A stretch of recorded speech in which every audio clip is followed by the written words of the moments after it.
पंचायत चुनाव को लेकर बड़ी खबर सामने आ रही है। देखिए, जिसका इंतजार था आखिर वो घड़ी आ ही गई। सरकार ने पंचायत चुनाव पर बड़ी घोषणा कर ही डाली। परिसीमन को लेकर सरकार ने अपना फैसला सुना ही दिया है। पूरी खबर क्या है विस्तार से आपको बताएंगे। कैसे होगा मुखिया चुनाव, क्या कुछ ऐलान बिहार सरकार ने किया है, मगर उसके पहले नमस्कार, स्टार टीवी बिहार देख रहे हैं आप और मैं आपके साथ वंदना। देखिए, बिहार में इस साल पंचायत चुनाव होने हैं, जिसको लेकर सरगर्मियां बढ़ गई हैं।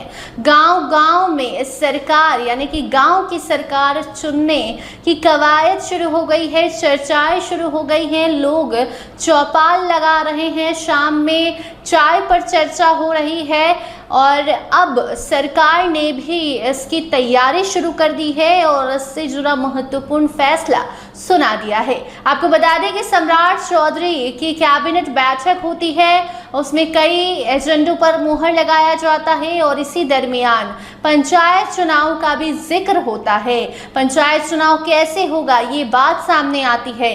परिसीमन को लेकर सरकार ने जो कहा है वो भी अब आप जान लीजिए। देखिए, इस बार पंचायत चुनाव जो है इसमें परिसीमन नए सिरे से होगा। नए सिरे से जो परिसीमन पंचायतों का होगा उसी के आधार पर चुनाव होंगे और ये परिसीमन 2011 जनगणना के आधार पर किए जाएंगे।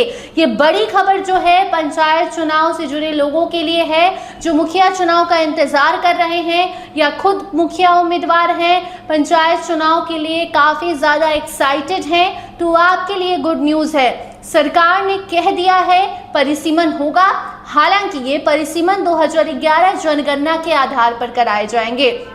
एक सवाल ये भी है कि परिसीमन कराने की बात जो अभी कही गई है, अब इसमें वक्त लगेगा, प्रक्रिया होगी, तो क्या समय से चुनाव हो पाएंगे? तो देखिए, दीपक प्रकाश पंचायती राज विभाग के मंत्री कई बार ये कह चुके हैं कि आप निश्चिंत रहिए, कोई टेंशन नहीं लेना है। तैयारी राज्य निर्वाचन आयोग भी कर रही है, बिहार सरकार भी कर रही है, प्रशासन भी कर रही है, उम्मीदवार को भी तैयारी करनी है।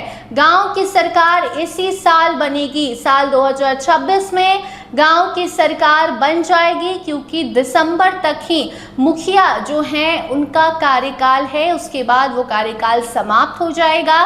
तो ऐसे में बिना मुखिया, बिना वार्ड पार्षद, इन सब के बिना आखिर गांव कैसे चलेगा? इसीलिए समय रहते चुनाव होंगे। कई मायने में ये चुनाव महत्वपूर्ण है।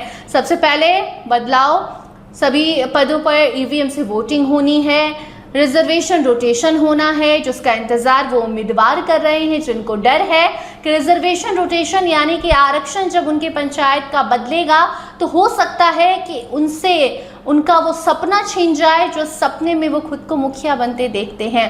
तो देखिए, पंचायत चुनाव पर परिसीमन को लेकर बिहार सरकार ने, सम्राट चौधरी ने जो फैसला लिया है वो ये है कि परिसीमन होंगे, नए परिसीमन के आधार पर ही चुनाव होंगे, लेकिन ये परिसीमन 2011 जनगणना के आधार पर किए जाएंगे। परिसीमन की मांग थी कि नो परिसीमन, नो मुखिया चुनाव, तो देखिए परिसीमन की मांग सरकार ने सुन ली है।